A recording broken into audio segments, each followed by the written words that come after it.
Hello everyone, welcome to my audiobook. Today's lesson is from Ncert Biology, Class 12, Chapter 10, Biotechnology and its Applications. So let's start. Biotechnology, as you would have learned from the previous chapter, essentially deals with industrial scale production of biopharmaceuticals and biologicals using genetically modified microbes, fungi, plants, and animals. The applications of biotechnology include therapeutics, diagnostics, genetically modified crops for agriculture, processed food, bioremediation, waste treatment, and energy production. Three critical research areas of biotechnology are: first one, providing the best catalyst in the form of improved organism, usually a microbe or pure enzyme.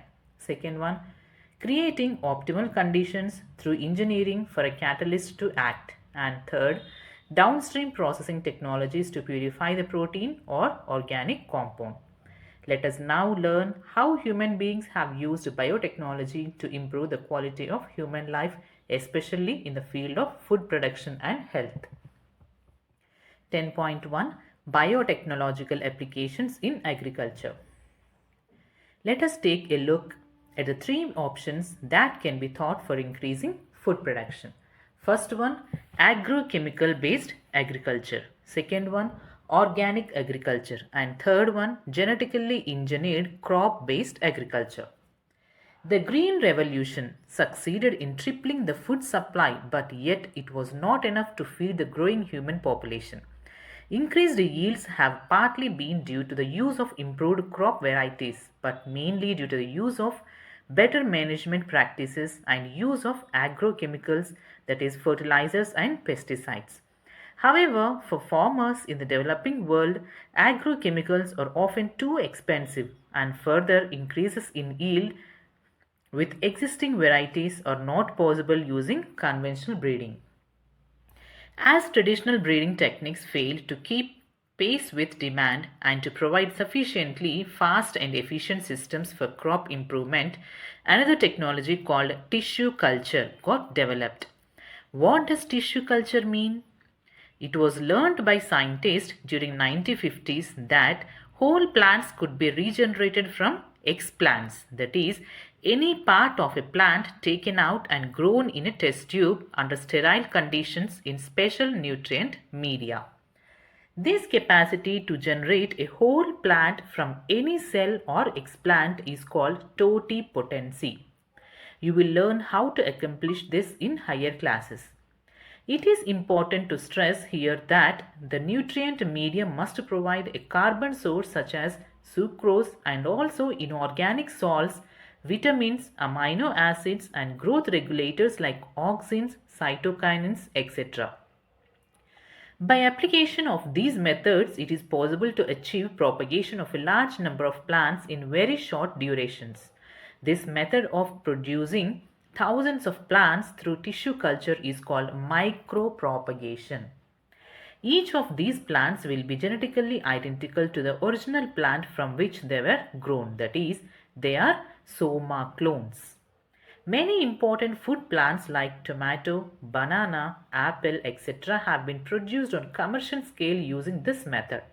Try to visit a tissue culture laboratory with your teacher to better understand and appreciate the process. Another important application of the method is the recovery of healthy plants from diseased plants. Even if the plant is infected with a virus, that is, meristem or apical and axillary is free of virus. Hence, one can remove the meristem and grow it in vitro to obtain virus-free plants. Scientists have succeeded in culturing meristems of banana, sugarcane, potato, etc. Scientists have even isolated single cells from plants and after digesting their cell walls have been able to isolate naked protoplast surrounded by plasma membranes. Isolated protoplast from two different varieties of plants, each having a desirable character, can be fused to get hybrid protoplast, which can be further grown to form new plant. These hybrids are called somatic hybrids, while the process is called somatic hybridization. Imagine a situation when a protoplast of tomato is fused with that of potato and they are grown to form new hybrid plants combining tomato and potato characteristics.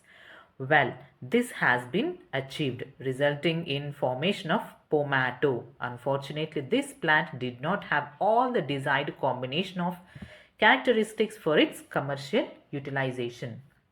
Is there any alternative path that our understandings of genetics can show so that farmers may obtain maximum yield from their fields? Is there a way to minimize the use of fertilizers and chemicals so that their harmful effects on the environment are reduced? Use of genetically modified crops is a possible solution. Plants, bacteria, fungi, and animals whose genes have been altered by manipulation are called genetically modified organisms. GMO. GM plants have been useful in many ways. Genetic modification has, first one, made crops more tolerant to abiotic stresses like cold, drought, salt, heat. Second point, reduced reliance on chemical pesticides, pest resistant crops. Next, help to reduce post harvest losses. Next, fourth point, increased efficiency of mineral usage by plants. This prevents early exhaustion of fertility of soil.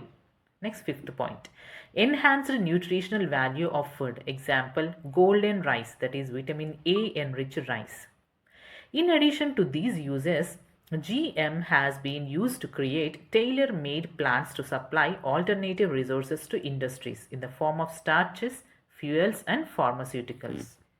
Some of the applications of biotechnology in agriculture that you will study in detail are the production of pest-resistant plants which could decrease the amount of pesticide used. Bt toxin is produced by a bacterium called Bacillus thuringiensis. Bt for short. Bt toxin gene has been cloned from the bacteria and been expressed in plants to provide resistance to insects without the need for insecticides. In effect, created a biopesticide. Examples are Bt cotton, Bt corn, rice, tomato, potato and soya bean, etc. First, Bt cotton. Some strains of Bacillus thuringiensis produce proteins that kill certain insects such as lepidopterans, tobacco budworm, armyworm, coleopterans, beetles, and dipterans, flies, mosquitoes. B. thuringiensis forms protein crystals during a particular phase of their growth. These crystals contain a toxic insecticidal protein. Why does this toxin not kill the bacillus? Actually, the Bt toxin protein exists as inactive protoxins, but once an insect ingests the inactive toxin, it is converted into an active form of toxin due to the alkaline pH of the gut, which solubilizes crystals. The activated toxin binds to the surface of midgut epithelial cells and create pores that cause cell swelling and lysis and eventually cause death of the insect. Specific Bt toxin genes were isolated from Bacillus thuringiensis and incorporated into several crop plants such as cotton, figure 10.1. The choice of genes depends upon the crop and the targeted pest, as most Bt toxins are insect group specific. The toxin is coded by a gene CRY-IAC named CRY. There are a number of them. For example, the proteins encoded by the genes CRY-IAC and CRY2AB control the cotton bollworms. That of CRY1AB controls corn borer. Next is pest-resistant plants. Several nematodes parasites a wide variety of plants and animals including human beings. A nematode, Meloidigine incognitia, infects the roots of tobacco plants and causes a great reduction in yield. A novel strategy was adopted to prevent this infestation, which was based on the process of DNA interference, RNAi.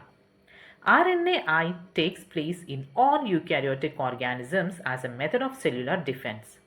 This method involves silencing of a specific mRNA due to a complementary dsRNA, that is double stranded RNA molecule that binds to and prevents translation of the mRNA, slicing.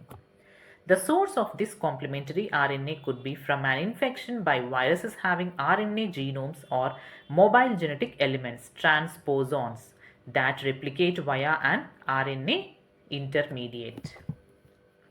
Using agrobacterium vectors, nematode-specific genes were introduced into the host plant. The introduction of DNA was such that it produced both sense and antisense RNA in the host cells.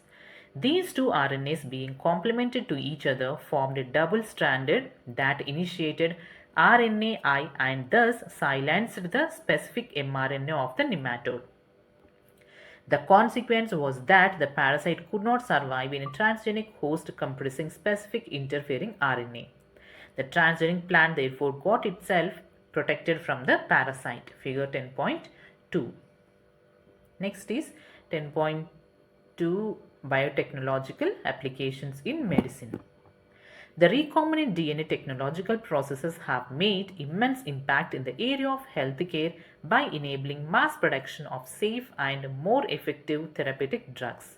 Further, the recombinant therapeutics do not induce unwanted immunological responses as is common in case of similar products isolated from non-human sources. At present, about 30 recombinant therapeutics have been approved for human use the world over. In India, 12 of these are presently being marketed. Next, genetically engineered insulin. Management of adult onset diabetes is possible by taking insulin at regular time intervals. What would a diabetic patient do if enough human insulin was not available? If you discuss this, you would soon realize that one would have to isolate and use insulin from other animals. Would the insulin isolated from other animals be just as effective as that secreted by the human body itself, and would it not elicit an immune response in the human body? Now imagine if bacterium were available that could make human insulin.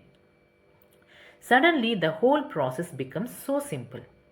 You can easily grow a large quantity of the bacteria and make as much insulin as you need. Think about whether insulin can be orally administered to diabetic people or not. Why? Insulin used for diabetes was earlier extracted from pancreas of slaughtered cattle and pigs. Insulin from an animal source though caused some patients to develop allergy or other types of reactions to the foreign protein. Insulin consists of two short polypeptide chains, chain A and chain B, that are linked together by disulfide bridges, figure 10.3. In mammals, including humans, insulin is synthesized as a prohormone.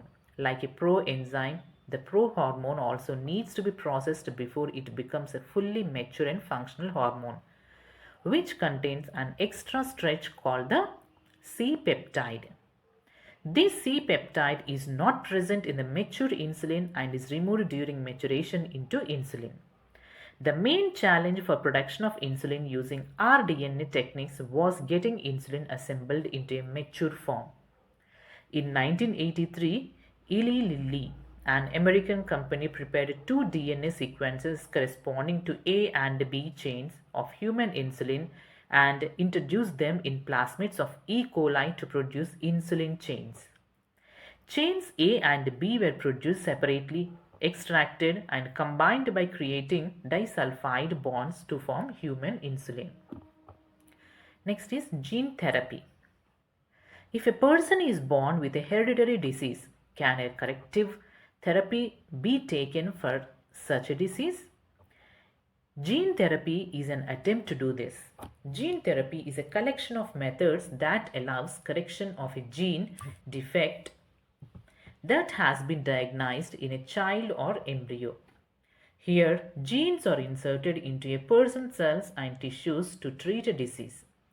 Correction of a genetic defect involves delivery of a normal gene into the individual or embryo to take over the function of and compensate for the non-functional gene. The first clinical gene therapy was given in 1990 to a 4-year-old girl with adenosine deaminase ADA deficiency. This enzyme is crucial for the immune system to function. The disorder is caused due to the deletion of a gene for adenosine deaminase. In some children, ADA deficiency can be cured by bone marrow transplantation. In others, it can be treated by enzyme replacement therapy, in which functional ADA is given to the patient by injection. But the problem with both of these approaches is that they are not completely curative. As a first step towards gene therapy, lymphocytes from the blood of the patient are grown in a culture outside the body. The functional ADA cDNA using a retroviral vector is then introduced into these lymphocytes, which are subsequently returned to the patient. However, as these cells are not immortal, the patient requires periodic infusion of such genetically engineered lymphocytes. However, if the gene isolate from marrow cells producing ADA is introduced into cells at early embryonic stages, it could be a permanent cure.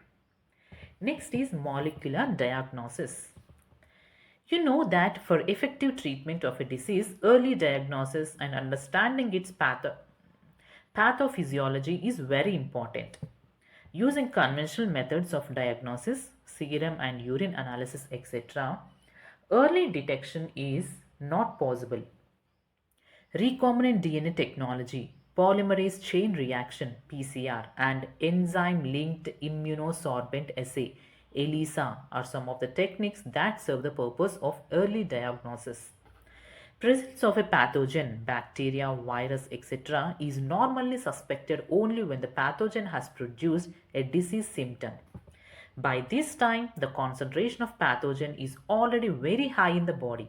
However, very low concentration of a bacteria or virus at a time when the symptoms of the disease are not yet visible can be detected by amplification of the nucleic acid by PCR. Can you explain how PCR can detect very low amounts of DNA? PCR is now routinely used to detect HIV in suspected AIDS patients. It is being used to detect mutations in genes in suspected cancer patients too. It is a powerful technique to identify many other genetic disorders. A single stranded DNA or RNA tagged with a radioactive molecule probe is allowed to hybridize to its complementary DNA in a clone of cells followed by detection using autoradiography.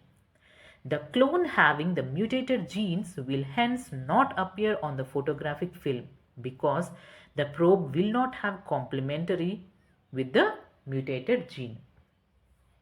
ELISA is based on the principle of antigen-antibody interaction. Infection by pathogen can be detected by the presence of antigens, proteins, glycoproteins, etc., or by detecting the antibodies synthesized against the pathogen. Next is transgenic animals. Animals that have had their DNA manipulated to possess and express an extra foreign gene are known as transgenic animals. Transgenic rats, rabbits, pigs, sheep, cows, and fish have been produced, although over 95% of all existing transgenic animals are mice. Why are these animals being produced? How can man benefit from such modifications? Let us try and explore some of the common reasons. First one, normal physiology and development. Transgenic animals can be specifically designed to allow the study of how genes are regulated and how they affect the normal functions of the body and its development. Example, study of complex factors involved in growth such as insulin-like growth factor. By introducing genes from other species that alter the formation of this factor and studying the biological effects that result, information is obtained about the biological role of the factor in the body. Next, second one, study of disease. Many transgenic animals are designed to increase our understanding of how genes contribute to the development of disease. These are specially made to serve as models for human disease, such that investigation of new treatments for diseases is made possible. Today, transgenic models exist for many human diseases such as cancer, cystic fibrosis, rheumatoid arthritis, and Alzheimer's. Next is biological products. Medicines required to treat certain human diseases can contain biological products, but such products are often expensive to make. Transgenic animals that produce useful biological products can be created by the introduction of the portion of DNA which codes for a particular product such as human protein, alpha 1 antitrypsin, used to treat emphysema. Similar attempts are being made for treatment of phenylketonuria (PKU) and cystic fibrosis. In 1997, the first transgenic cow, Rosie, produced human protein enriched milk, 2.4 gram per liter. The milk contained the human alpha lactalbumin and was nutritionally a more balanced product for human babies than natural cow milk. Next is vaccine safety. Transgenic mice are being developed for use in testing the safety of vaccines before they are used on humans. Transgenic mice are being used to test the safety of the polio vaccine. If successful and found to be reliable, they could replace the use of monkeys to test the safety of batches of the vaccine. Next is chemical safety testing. This is known as toxicity or safety testing. The procedure is the same as that used for testing toxicity of drugs. Transgenic animals are made that carry genes which make them more sensitive to toxic substances than non-transgenic animals. They are then exposed to the toxic substances and the effects studied. Toxicity testing in such animals will allow us to obtain results in less time. Next is ethical issues. The manipulation of living organisms by the human race cannot go on any further without regulation. Some ethical standards are required to evaluate the morality of all human activities that might help or harm living organisms. Going beyond the morality of such issues, the biological significance of such things is also important. Genetic modification of organisms can have unpredictable results when such organisms are introduced into the ecosystem.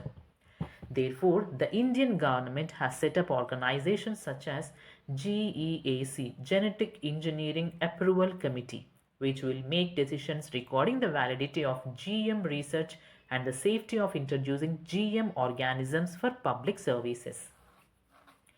The modifications or usage of living organisms for public services as food and medicine sources, for example, has also created problems with patents granted for the same.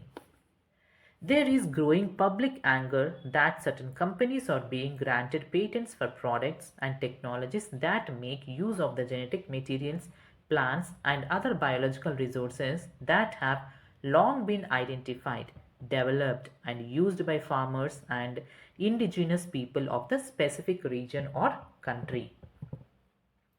Rice is an important food grain, the presence of which goes back thousands of years in Asia's agricultural history. There are an estimated 2 lakh varieties of rice in India alone. The diversity of rice in India is one of the richest in the world.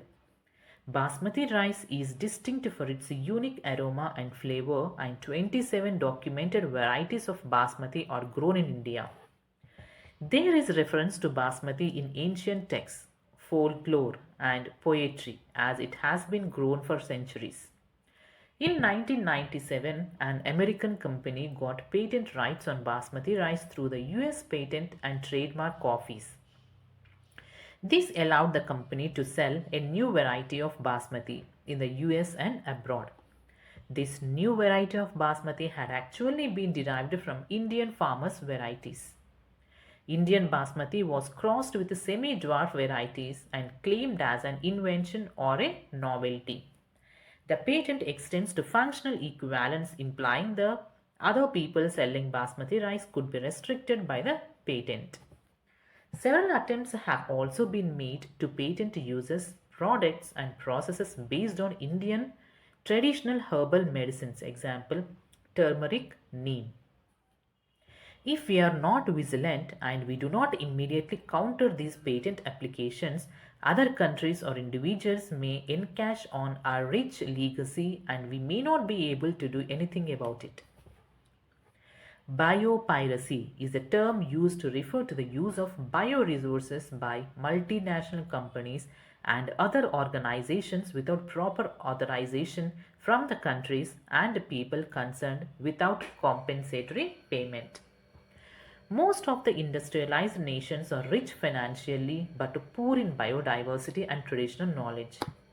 In contrast, the developing and the underdeveloped world is rich in biodiversity and traditional knowledge related to bioresources. Traditional knowledge related to bioresources can be exploited to develop modern applications and can also be used to save time, effort, and expenditure during their commercialization. There has been growing realization of the injustice, inadequate compensation, and benefit sharing between developed and developing countries. Therefore, some nations are developing laws to prevent such unauthorized exploitation of their bioresources and traditional knowledge. The Indian Parliament has recently cleared the Second Amendment of the Indian Patents Bill that takes such issues into consideration, including patent terms, emergency provisions, and research and development initiative. So with this we are done with the lesson and here is a summary. Let us see. Biotechnology has given to humans several useful products by using microbes, plant, animals and their metabolic machinery. Techniques of tissue culture and somatic hybridization offer vast potential for manipulation of plants in vitro to produce new varieties. Recombinant DNA technology has made it possible to engineer microbes, plants, and animals such that they have novel capabilities. Genetically modified organisms have been created by using methods other than natural methods to transfer one or more genes from one organism to another, generally using techniques such as recombinant DNA technology. GM plants have been useful in increasing crop yields, reduce post-harvest losses, and make crops more tolerant of stresses. There are several GM crop plants with improved nutritional value of foods and reduce the reliance on chemical pesticides, pest-resistant crops. Recombinant DNA technology processes have made immense impact in the area of healthcare by enabling mass production of safe and more effective therapeutics. Since the recombinant therapeutics are identical to human proteins, they do not induce unwanted immunological responses and are free from risk of infection, as was observed in case of similar products isolated from non-human sources. Human insulin is made in bacteria, yet its structure is absolutely identical to that of natural molecule. Transgenic animals are also used to understand how genes contribute to the development of a disease by serving as models for human diseases such as cancer, cystic fibrosis, rheumatoid arthritis, and Alzheimer's. Gene therapy is the insertion of genes into an individual cells and tissues to treat diseases, especially hereditary diseases. It does so by replacing a defective mutant allele with a functional one or gene targeting, which involves gene amplification. Viruses that attack their host and introduce their genetic material into the host cell as part of the replication cycle are used as vectors to transfer healthy genes or more recently portions of genes. The current interest in the manipulation of microbes, plants and animals has raised serious ethical questions. So with this we are done with the lesson. If you like my audiobook, please share it to your friends, like and subscribe. If you have any suggestions, please post it in the comment box. Thank you.